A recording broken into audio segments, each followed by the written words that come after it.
Hey, good morning or afternoon or evening, whatever it is, wherever you might be. I'm Chase Cunningham or Dr. Cunningham or Dr. Zero Trust, whatever.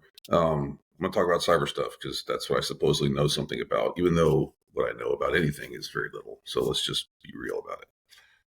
Let's start because I said in my last couple of things I was trying to cover more business related stuff because I want to give some of this cyberflation money back to the people that are doing the work and probably deserve it more than some of the executives that are making this cash.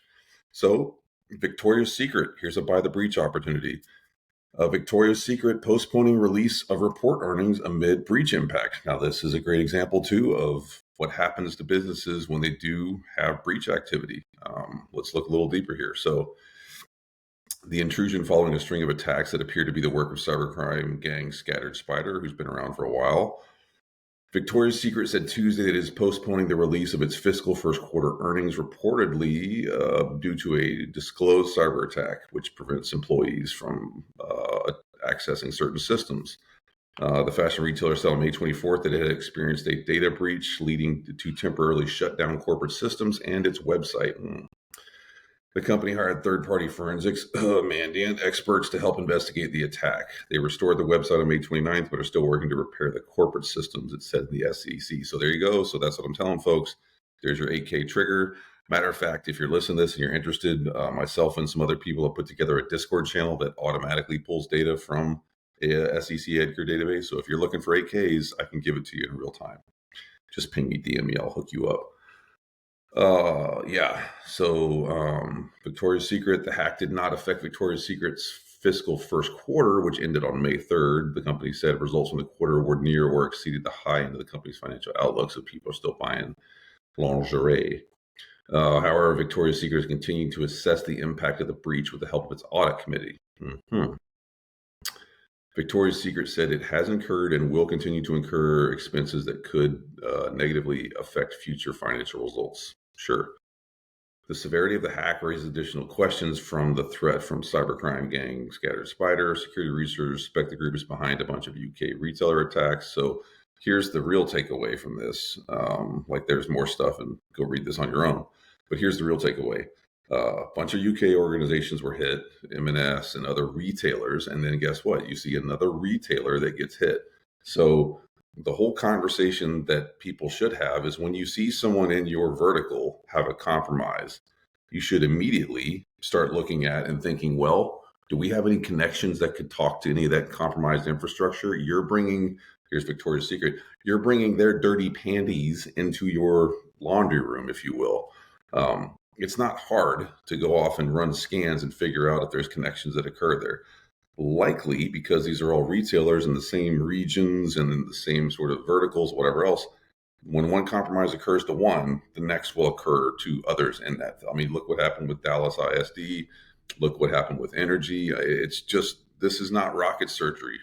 Um, this is how this goes. So, what number one, buy the breach. I would say wait 70 something days, let the stock do its little thing, buy the breach, write it out, and then sell what you made on the far end. Go read my book. It'll tell you how to do it. If you want to get on the 8K thing for Discord, let me know. It's free. I'm not charging people for that. You can make your own money on the stock market. And then the other side is the truth of the matter is the same stuff keeps occurring the same way in the same manners with slightly different variations, and people act like this stuff is brand new. It's not. This is lateral movement 101. And it just took down people that make, panties. So there you go. Like, not super difficult to figure this crap out. Water utilities, this is in Cybersecurity Dive, which I actually like their stuff. They do a lot of good publication. Water utilities mitigate equipment flaws after researchers find widespread, let me read that again, widespread exposures. Census researchers said hundreds of water treatment facilities have taken steps to protect them. Oh, that's great. Well, how many have not?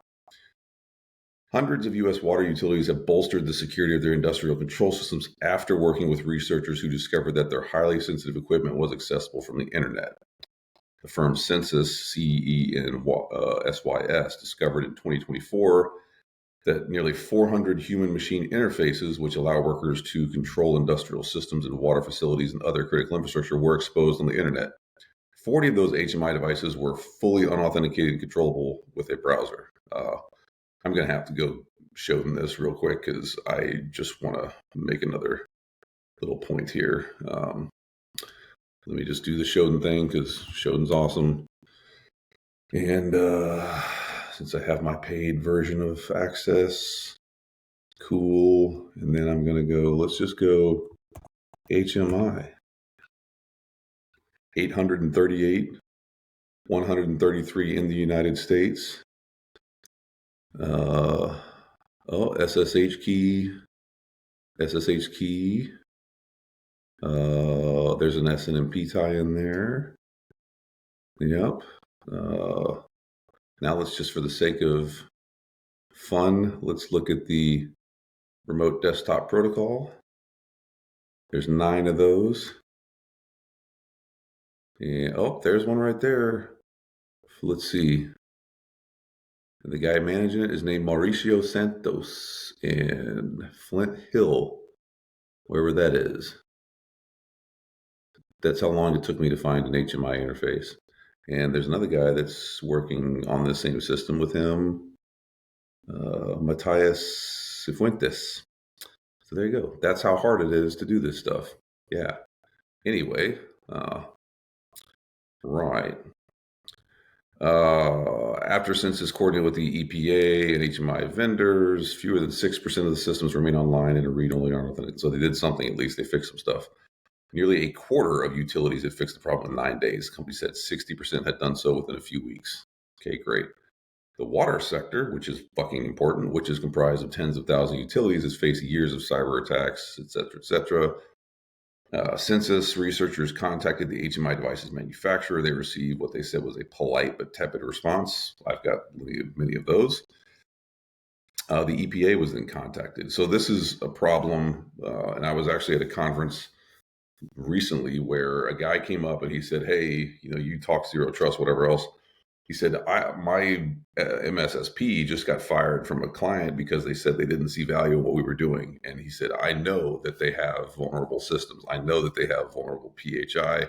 He was covering doctors' health organizations, so they had HIPAA, high trust, all that data. He's like, what are my options? And my response was, well, there's really not any. He's like, well, who do I report this to? Like, I don't know. There's no one, there's no legal avenue for you to go, I know that these people are fucked up. Let me go report them because I know that they're fucked up and they're going to cause compromises. And some government agency will go and fix this or whatever else. You can't do that. I mean, legally, and again, I'm not a legal scholar, but I've talked to some folks that are smart at law. They really can't report it, period, because there's no avenues to do so.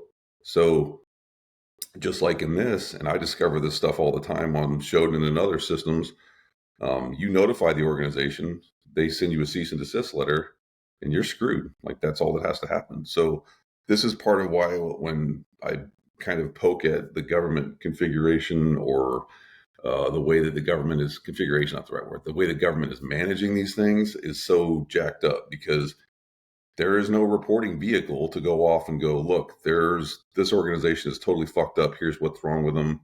Somebody go do this. And then if they do go enforce whatever, even though it doesn't exist, what would the enforcement be? Are they going to shut them down? No. Are they going to fine them? Whatever. Like, there's not even really a clear line of what that would be. So that's why this carrot and stick thing just doesn't really work, because the stick is not a stick. It's a floppy, flaccid rubber dong that's not going to make a lick of difference. And it's morning, so I'm having my coffee. By the way, Death Wish, I'm still trying to get that sponsorship. Just saying, like, you guys have kept me alive. Anyway, so yeah, moving forward there. Because we're on the topic, you know what? I'm going to go off and just see. Let's just see what water might be around. Let's just go look at water in Shodan. Okay, you just literally go in and type in something like water. You get about 6,000 responses. The United States, there's over 4,000. Okay, let's see. Top products. Let's go see if we can find more RDP. There we go. There's a bunch of RDP. 14 of them. Kansas City, Council Bluffs, Niagara Falls. Oh, that's interesting. There's one in Colorville, wherever the hell that is, and literally the logins are IT1 administrator and water administrator. Cool. Here's one in Kansas City. Dean Sanchez, Jay Honrath, James. There's a whole bunch of admins on this box. And there's the same group again. Ionos Inc., Kansas City. You guys got some issues. Yeah. So there you go. That's how hard this stuff is. Shocking. I know. Super difficult. You have to be a fucking computer science engineer, super wizard to figure this stuff out. Right? No, you do not. Okay. Cyber attacks are hurting U.S. businesses. Here's how Congress can upgrade cybersecurity information sharing. Now, the reason I put this one in here is because I think this is problematic and this is comical that people are even still writing about this. So, cybersecurity is a team sport. Hurrah! Yet small and medium-sized businesses have spent years on the sidelines despite being the targets of an estimated 43% of cyber attacks. Okay, great. As Congress discusses renewing the United States cybersecurity information sharing framework, which has been pretty freaking useless, it's time to finally welcome SMBs in the cybersecurity community. Sure, they can have access to the same information that's not going to do shit for them. Why not? On September 30th, the framework for sharing important cybersecurity information between government and industry, the Cyber Information Sharing Act, CISA, will expire unless Congress acts. The law this law, distinct from the similar named Cybersecurity Infrastructure and Security Agency, so they name both things similarly, provides essential legal protections that allow private companies to share cyber threat information among themselves and with the government, providing, number one, that they know what they need to share, they, two, have an ability to share it, three, give a fuck about sharing it, and four, understand the value of the information they're getting from others, which is rare. There's already bipartisan support for renewing CISA 2015, a bunch of people's names. The bill's authors correctly emphasize the importance of preserving the established information sharing environment. As originally passed, CISA 2015 removed legal barriers and disincentives to sharing cyber threat data. It provides liability protections and exemptions from certain public disclosure requirements or regulatory penalties for companies that share threat indicators in good faith. These protections significantly reduce the risk of lawsuits or regulatory enforcement when organizations exchange information with the DHS or other companies under the framework, provided the information was anonymized and used strictly for a cybersecurity purpose. So do you see the opportunities for confusion and legalese and shenanigans that are lining up here? Anyway, ISACs, whatever, SMBs are being left behind. We've talked about this plenty of times before. SMBs are a very, very, very, very, very, very, very valid target. So yes. How Congress can update this. First, clarify definitions. Probably a good idea. The term cybersecurity purpose should explicitly include protections against social engineering threats. It seems like that's pretty logical. Don't know why that wasn't done the first time around. Oh, maybe that's because that's what happens when you have people write legislation that don't actually know the space. Second, incentivize participation among SMBs. Okay, great. What's the incentive going to be? Not like we could have a tax break like I've suggested there. That would probably do it. Codify successful operational models into law. This was attempted last year with a bill introduced by Eric Swalwell. The JCDC, has successfully united federal agencies and private companies to effectively respond to high-profile cyber incidents, including the exploitation of the Avanti gateway vulnerabilities. CrowdStrike outage. Currently, JCDC and many similar programs lack explicit statutory authority. Bam, been saying that. So they don't have authority. Fourth, rename the law to clearly distinguish it from the CISA agency. Yes, it should be that because it's confusing. These are graduate students. So one of the authors is a graduate from Indiana University. One is a person with statecraft, and one is a director for training. So these are not congressional people. Like, it was worth it for them to write this, and I applaud them for doing this and putting the effort in. But this is all stuff that should have been done the first time around. And none of this is exceptionally difficult, to be perfectly honest. More in cybersecurity dive. Trump's national cyber director dodges criticism of funding cuts. Sean Carencross said his managerial experience has prepared him well to lead a relatively new White House cyber unit. His experience. Okay. President Donald Trump's nominee for national cyber director spent his Senate confirmation hearing on Thursday, calling for bold action to repel hackers, but ducking questions about the impact of funding cuts. Sean Cairncross, a former Republican National Committee official, White House advisor, and Millennium Challenge Corporation CEO, told members of the Senate attacks are increasing. Sure, they're becoming more sophisticated. Okay. And they're scaling up. But he repeatedly declined to address Trump's push to cut nearly $500 million from CISA, nor the fact that the agency has already lost a third of its workforce. So, yeah. When Senator Andy Kim from New Jersey asked Cairncross why Trump was trying to cut funding amid rising threats, Cairncross reminded America's adversaries do not see a cost to launching cyber attacks, and that it was time for the U.S. to impose those costs. Well done on totally not answering the question, dude. When Kim followed up by saying that the government needed to invest in its employees who could develop and implement those costs, Cairncross dodged again, saying that if confirmed, he would ensure that his team found the most efficient and effective way to help defend the United States. Again, you totally dodged what an actual answer would be. Trump nominated Cairncross in February to lead the Office of the National Cyber Director, a unit within the White House and Congress created to serve as the president's chief advisor on cyber issues, much like U.S. trade representatives. If you are confirmed, you will oversee the single biggest cut in cybersecurity dollars ever, said Senator Elisa Slotkin. She bemoaned the cuts to programs that help state and local governments and said infrastructure operators in Michigan have complained about a reduction in federal support. Power companies, she told Cairncross, have come to me and said, we used to get quarterly updates from CISA and get a sense of the threat picture across the country. Now we don't have that. We feel vulnerable. You know what? Let's just do this because fuck it, why not? Since we already got showed up, let's go look at stuff in Michigan because, Michigan, since they showed up in my research today, whatever. All right, so there's stuff related to Michigan. Oh, let's see. What do we got here? Apache, lots of Apache, RDP, Checkpoint, Cisco, Nginx, Pro FTP, yikes. Let's look at the RDP stuff because that's always easy. And there's Michigan Mechanical, right? Already ready to go with a total RDP login, and it's a Windows 7 build. Well done. So, yeah, there you go.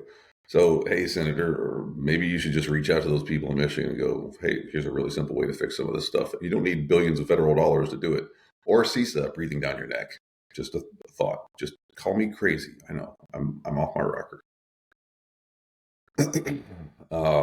Senator Gary Peters from Michigan as well, the ranking member of the committee, pressed Cairncross on his lack of cyber experience and how he planned to make up for that deficit. And here's the quote from Cairncross. It's true, I don't have a technical background in cyber. Jesus Christ. But in my roles running private organizations and national party committees, I've been on the user side of this. I've had to deal with foreign nation attacks on our systems. We work with the FBI. Okay, so not totally invalid. However, you're going to be the director of the National Cybersecurity Office, and you're literally saying, I don't have a technical background in cyber. Makes me super fucking happy. Republicans gave him a friendlier treatment, basically tongue in the butthole there. Josh Hawley asked him how he would use his position to help protect small rural hospitals, blah, blah, blah. Yeah. So I look forward to working and to do everything I can to make sure their adversaries. Cairncross made a few promises to senators about cyber legislation. He told Peters he worked with Congress to reauthorize CISA. He endorsed Hawley and Peters' Rural Hospitals Cybersecurity Enhancement Act, which would require CISA to help hospitals. CISA, the same CISA that we just said, is getting a giant budget cut and lost a third of its workforce already. See how this goes? And he committed to work with lawmakers on the reauthorization of the soon to expire state and local cybersecurity grant program. He said there was no more important area than the federal-state partnership on cybersecurity. Okay, so yeah, there you go, folks. That's the government at its finest. Now, not just in the U.S., here's the EU stuff. New cyber blueprint to scale up the EU cybersecurity crisis management. The revised blueprint for cybersecurity crisis management was adopted today by the Council of the EU.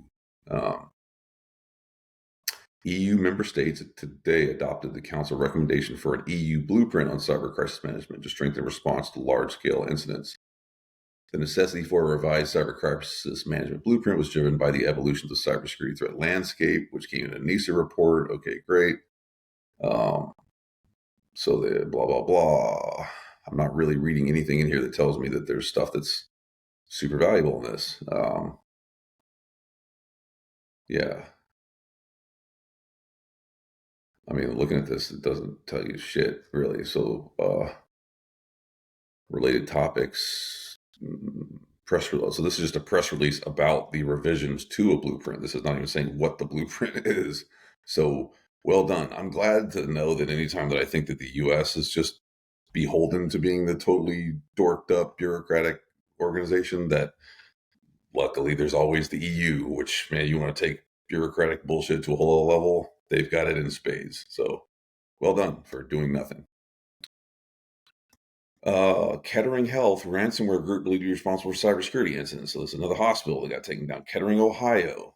Kettering Health shared an update on cybersecurity incident, sharing they identified what they believe is the reason behind the incident. I'm going to guess it's probably misconfigurations, bad passwords, phishing, and somebody not doing what they're supposed to do. The health network said they believe the cybersecurity was launched by the ransomware group Interlock. It resulted in a system-wide technology outage, limiting the network's access for care patient systems. The network shared steps they've taken to ensure the security of their systems and data. Probably should have done that before. They've removed the threat completely. Start your clock. Conducted a thorough review of systems, enhanced security. Health network. So they don't tell you shit here, but basically they got hit, they got hacked, and then they're telling you that they're back up and they're gone. So I'm going to make a bold call here.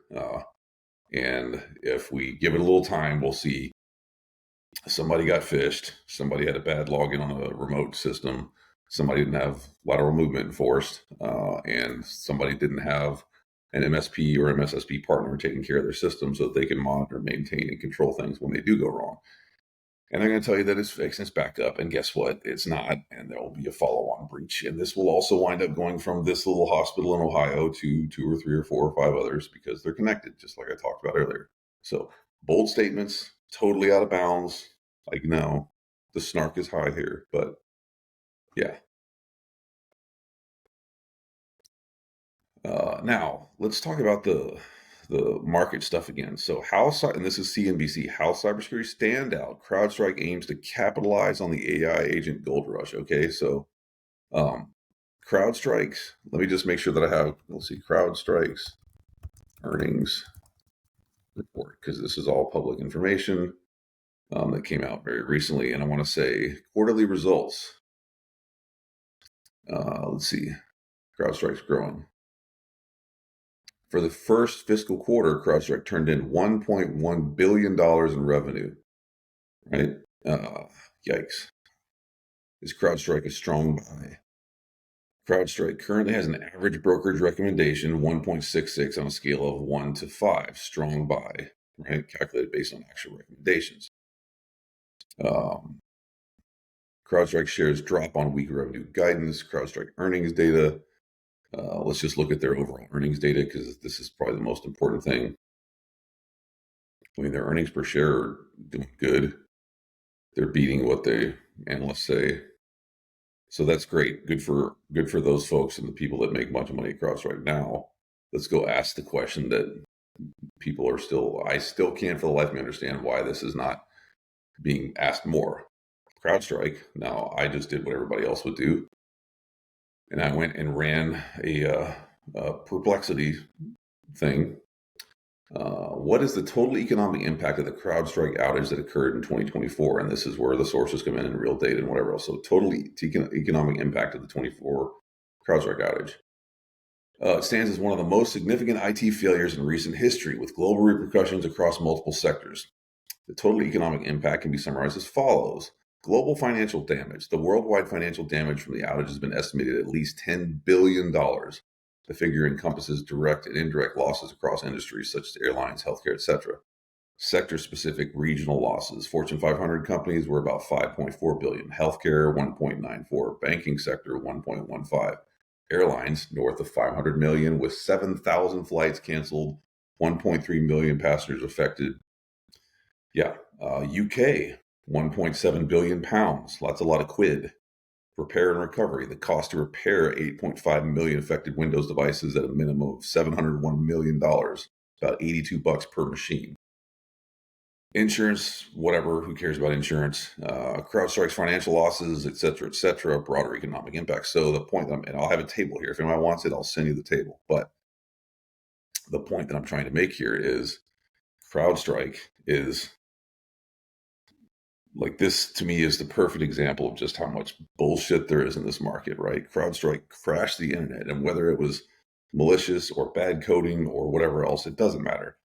They're a major player. They crashed the internet and it caused global damage in excess of $10 billion. And guess what? Not even a year later, their earnings are up. They're making money. They're going north on what they think. They're beating the analyst recommendations, even though they caused $10 billion worth of damage. Translation, this whole space is fucked up. There's no reason that should be the way. Like, if you're an organization that causes that big of an outage and that big of a problem, whatever else, tell me when the CEO from CrowdStrike's been in front of Congress. Tell me when the CEO from CrowdStrike or the executive team or anyone has been punished for any of the stuff that happened here. It was just a big oops, we did it, and my bad, and we promise it won't happen again. But we are beholden to these companies, and CrowdStrike and Microsoft own more than half of the market, provide people that data too. This is the monopoly of a monopoly. Why? Why is this allowed to happen? This is why I say buy the breach, because by God, you can guarantee that they're going to pass the losses that they had from that outage onto us through other means, and it's going to wind up hurting it. The only people making money on this stuff, if we keep letting the system work the way that it is currently, is going to be the people that are in charge of organizations that have the stock that can do this. It is a fucked up, wrong system. I'm just going to say that. So there you go. And the data is what proves me right.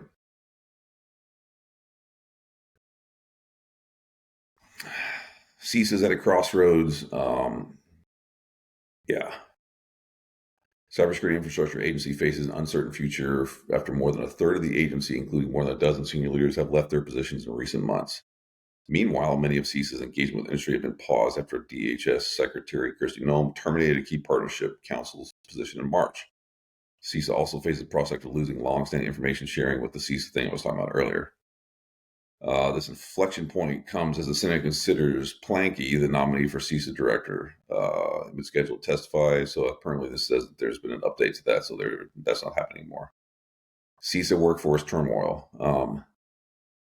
One current CISA employee said approximately 1,000 staff have either been replaced on administrative leave or have resigned from the agency. The reductions represent a third of CISA's workforce.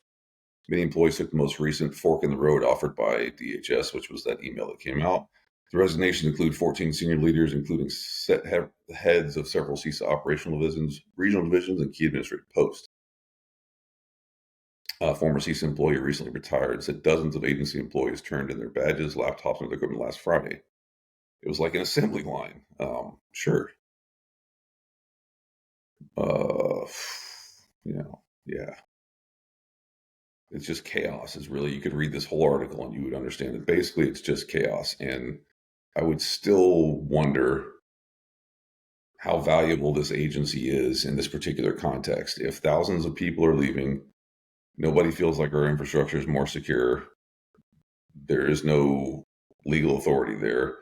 There's not even the avenues of reporting. Like, what's the loss? Do we need them? Just saying. All right, last one. Popular Chrome extension leaks API keys. If you're using this Chrome extension, go fix it. Cybersecurity researchers have flagged several popular Chrome extensions that have been found to transmit data in HTTP and hard-code secrets in their code, exposing users to privacy and security risks. Several widely used extensions unintentionally transmit sensitive data over HTTP, from Symantec research team said. By doing so, they expose browsing domains, not that important, machine IDs, operating system details, usage analytics, and even uninstall information in plain text. So, man-in-the-middle attack, network stuff. Here's the list of identified extensions: SEM Rush Rank, BrowSec VPN, MSN New Tab, and Dual Save Password Manager and Digital Vault. So, yeah, go get rid of those.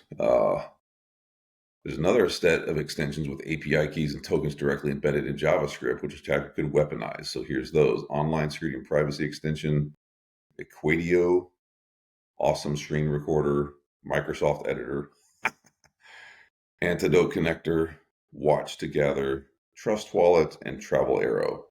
So if you've got any of those extensions, go remove them and get them off of your Chrome right now. Do it. All right. Anyway, been 30 minutes. I'm going to the giant metropolis of Fort Wayne, Indiana, to work with the great folks at B-Sides there and do a speech on a Saturday morning, which, why am I speaking on a Saturday morning? I don't know. I just said I'd go. Whatever. And if you're going to be at Gartner next week, come say hi or come try out vendor software, because we'll be doing that as well. As always, stay smart, stay safe, stay secure. I'll catch you on the next one.